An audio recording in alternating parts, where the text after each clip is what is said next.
Welcome everyone to this video where we are going to talk about one of India's brightest talents, 14-year-old Divya Deshmukh. This youngster from Nagpur is really in the news because she managed to beat Zhu Jiner from China, which helped India to beat the strong Chinese team at the FIDE Online Olympiad. Pragnananda and Divya both won their games, which gave India a 4-2 victory over the strong Chinese team. Now, I've been talking about Divya for several years now, and I have known her always as the fearless young girl. And this is exactly what I want you to see in this game, that she played against Mongolia in the third round of the tournament. Divya is playing with the white pieces. Her opponent is Munkhzul, Davaakhu. She is also 14 years old, and she is rated around 2000 classical rating, and her rapid rating is 1700. So Divya opened the game with 1 e4. Her opponent played e5. There came knight c3, aggressive move already, yeah, not knight f3 the normal way. Knight c6, and now came bishop to c4. Black went for the slightly offbeat g6.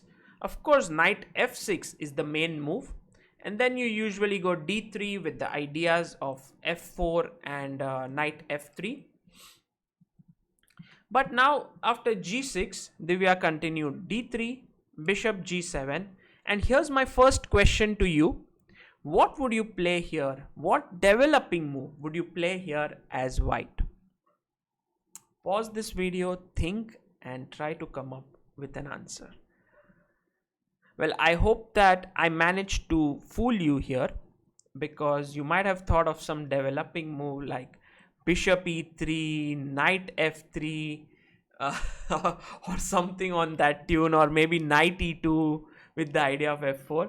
Well, nothing of that sort happened. Divya, when she sees an opportunity to push her h-pawn, she pushes her h-pawn. h4 is a very nice aggressive move. Of course, her opponent has only one decent move here to kind of hold the balance in the position. So my question to you once again is, what should black play here? Well, to all those who came up with the move h6 here, well done. Excellent move, because to h5 you want to play g5, and then it looks pretty okay for black, this position. Although I would say white is slightly pleasant, f5 square is weakened and so on. But black played knight f6 and Divya plowed on with h5. I think this is a very, very nice move. And after knight into h5, the question is, what had Divya prepared here? Why did she give up a pawn? Okay, so the move that Divya played here was rook into h5. A fantastic exchange sacrifice, because after takes, queen takes, she was already on the offensive. You can see there's a threat of mate in one here, and the queen really cannot come to e7 or f6 to defend this, because knight jumps to d5 and then attacks the pawn on c7 as well. So that's the reason why this is a very strong idea. In fact, if we go to the starting position, I can also tell you another line where this is highly effective, which is in the Dutch, and you can make use of it in your games. After g6, there comes the move h4, bishop g7, and now h5.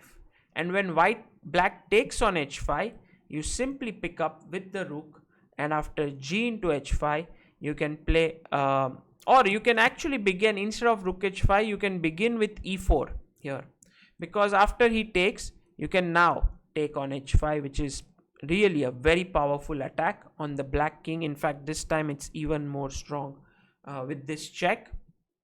And let's say if black jumps back, then you can play e5 is also interesting. Bishop d3 is good. You can even take here, and this gives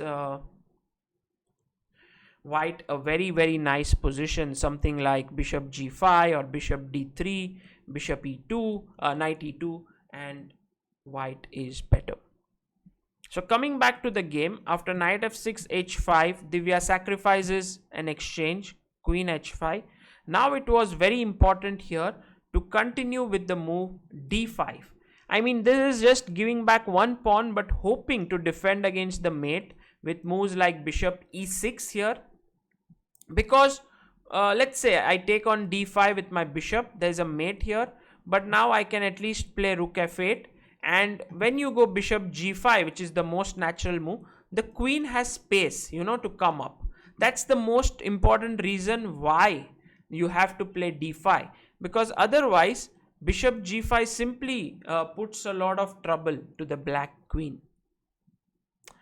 I mean, even if you took with the knight here, there is bishop e6 and black is doing, well, he's worse but still in the game. Now castling by black instead of d5 was a horrible move, and it's now your turn to play like Divya. Make your move. What would you play here as black? Tremendous. If you went for bishop g5, fantastic, good job. The main point being that if you go queen to e8, there is knight d5 attacking c7, and taking this pawn will not only give a fork but also trap the queen on e8. So that is the reason why after bishop g5, bishop f6 was played in the game. And now once again, I want you to think which is the fastest way to win this game. Actually, it's not so simple and not so trivial. So take your time, pause the video and try to think. Yeah, the most important move here is knight h3. And well, if you played the move knight f3, good job. It's a good idea. It's the same plan. But then knight d4 actually tries to exchange this knight off, which is avoided by the move knight h3. So it was a good plan by Divya, and her opponent played knight to b4. Now you think if it was white to move, he would go knight d5, putting pressure here, and after bishop into g5 would take back with the knight, and there is a mate here on h7. So that's the reason why knight to b4 is played, and it controls the d5 square, so that knight d5 is no longer possible. And here once again, I would like you to take some time. There are many moves winning, but which is the fastest way? And I like how Divya was very clinical in her approach in this game. She gave her opponent absolutely no chances. Did you find the move queen h4? If you did, well done, because this puts pressure on this diagonal and you are forced to take on g5. Notice that if you play king g7, then there comes queen h6, king g8 and bishop f6, which ends the game. So by the way, before taking on g5, which is met with knight into g5, black thought, why don't I take a pawn here? But after king d2, take on a1, there came bishop into f6, queen into f6, queen f6, d6 and knight d5, and here Munkhzul resigned. She's losing c7. She's going to be checkmated with knight coming to e7 or knight coming to g5, and she had enough. So that is how Divya scored a fantastic victory in just 15 moves. And one of the reasons for me to show this game was just to show you how aggressively Divya plays. Of course, her opponent didn't play so well, but it just gives you a feel for her attacking style.